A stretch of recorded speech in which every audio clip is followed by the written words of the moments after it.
Les pylônes de la Société Énergie électrique du Congo vandalisés ont eu un impact considérable sur les installations de la Congolaise des eaux LCDE. Marquant son indignation à cet acte de sabotage, le directeur général de LCDE a exprimé dans un communiqué sa solidarité à EKRC. Suite au sabotage des pylônes de la Société Énergie électrique du Congo, la Congolaise des eaux LCDE condamne avec fermeté ces actes d'incivisme contre les services publics qui mettent à mal le quotidien des populations en les privant d'électricité et par ricochet de l'eau potable. La Congolaise des eaux reste solidaire à la Société Énergie électrique du Congo et à ses équipes techniques qui sont à pied d'œuvre, nuit et jour, pour rétablir les services dans les meilleurs délais. Face à la presse, le directeur général de la Congolaise des eaux a signifié que pour alimenter la ville de Brazzaville en eau potable, il faut 18 MW d'énergie. Ainsi, la panne d'électricité que connaît EKRC soumet la société de distribution d'eau potable à d'énormes charges estimées à 900 millions de francs CFA le mois s'il faut faire recours au carburant. La situation est tellement grave pour la société congolaise des eaux.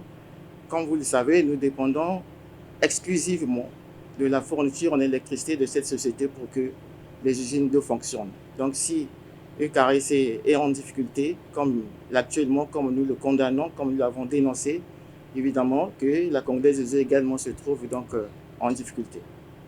Donc ici, nous parlons d'une quantité importante en énergie, 18 MW. Et s'il faut aller à poser de groupes électrogènes, le deuxième élément qu'il faut signaler, c'est que nous sommes sur une chaîne d'usines en fait. Nous avons le complexe d'Iri, là où l'eau est captée. C'est presque une usine.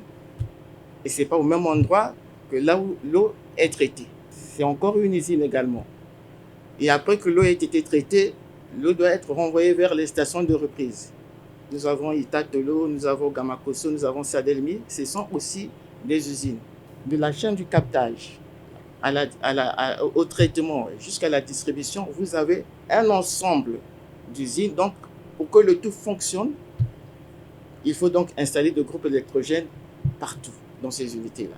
Il nous faut environ 2000 litres de carburant. Là, on parle maintenant chiffres en termes de coût. Vous installez le groupe électrogène, il faut à peu près 2000 litres de carburant par heure. Nous sommes à environ 1 250 000 francs CFA par heure. Multiplié par 24 heures, ça nous fait à peu près 30 millions.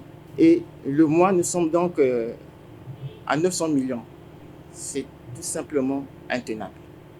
C'est pour cette raison que nous sommes inquiets, nous sommes solidaires, nous nous préoccupons des actes de sabotage que subit la Société Énergie électrique du Congo parce que seule, en l'état actuel, la Société Énergie électrique du Congo peut fournir une électricité en quantité et en qualité à la Congolaise des eaux pour que les ouvrages d'eau fonctionnent.